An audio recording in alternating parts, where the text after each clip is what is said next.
Ay, tiyakin dating lang na. safe. Kaya yung mga engineer ay Nagaro talaga. para i-assess kung ano ba yung content ng building na pwede pang gamitin, ano yung hindi na So, pwede. Kailangan pabagsakin yung buong building para mabigyan tayo ng informasyon dyan. Sa gitna nga ng panayam so mag-play ako mamaya to kabaw ka. So mamaya matutulog na ako. doon sa nakita natin. Nagpaabot din ang Pangulo ng tig 50,000 pesos na tulong pinansyal para sa pamilya ng mga namatay sa lindol at 100 milyong piso para sa rehabilitasyon ng City Hall ng Jansan. Ayan ko kung kailan ito matatanggal eh. Na ibibigay para sa mga Kasang displaced kusa. workers So gabi dahil yan. sa lindol. Ito yung tumbler ko. Sa ilalim ng AIX Pagpapasok program ako. ng FWD, Kasi yung bag ko nakatabi.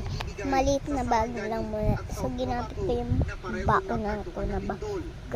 So,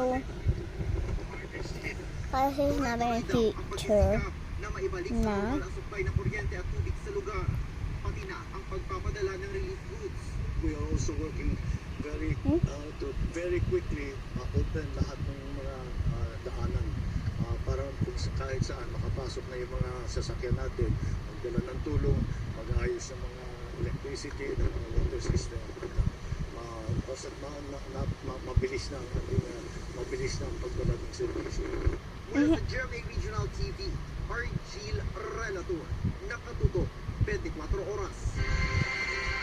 Binisita ni Vice President Sara Duterte ang mga apektadong pamilya sa Sarangani. so mag-play nakakatakot to kabo. Kaso bibidyo ko na. Bye guys!